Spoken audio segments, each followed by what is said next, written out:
మరి ముఖ్యంగా పెన్షన్దారులకు.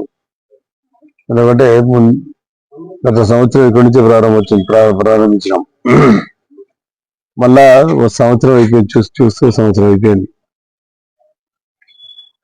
పెన్షన్దారులకు అందరికీ ముఖ్యమంత్రి గారు ఒక ఆదివారం 1వ తేదీ వచ్చిందంటే 31వ తేదీ పెంచాలనేది ఆయన నిర్ణయం. అంటే వాళ్ళకు ఒక ఆశ ఉంటుంది పెన్షన్దారులకు అందరికీ.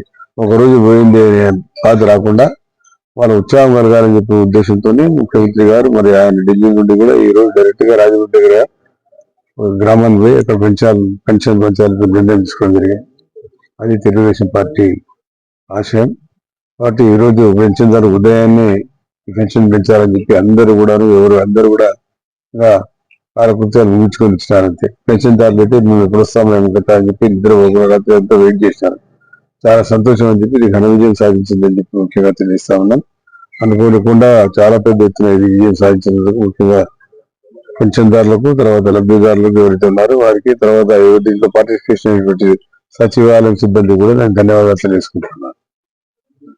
కాబట్టి గత ప్రభుత్వంలో మీరు చూసినారు పెన్షన్ ఇవ్వాలంటే ఎప్పుడు వచ్చేది మాకు తెలుసు. 2వ తేదీ లేకపోతే పండుగ హాలిడేస్ ఉంటే హాలిడేస్ తర్వాతను జీతాలు కూడా అదే రకంగా వచ్చేది. ఇప్పుడు అది ఆ పరిస్థితి లేకుండా జీతాలు 1వ తేదీ వచ్చేస్తున్నాయి. అదేవిధంగా పెన్షన్లు 1వ తేదీ లేకపోతే ముందు రోజు వస్తూ ఉన్నాయి.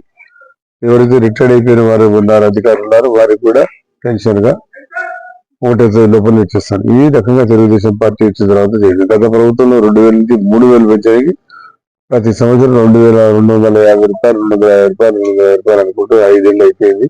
5,7 కూడా రావాల్సిన బకాయి కూడా ఇచ్చి 7,000 రూపాయలు ఇవ్వడం జరిగిందని సంగతి తెలుసుకోవాల్సిన అవసరం ఉంది. ఎవరైతే లబ్ధిదారులు ఎవరైతే ఉన్నారో పెన్షన్దారులు వారందరికీ కూడా శుభాకాంక్షలు, శుభాభినందనలు తెలుసుకుంటారు.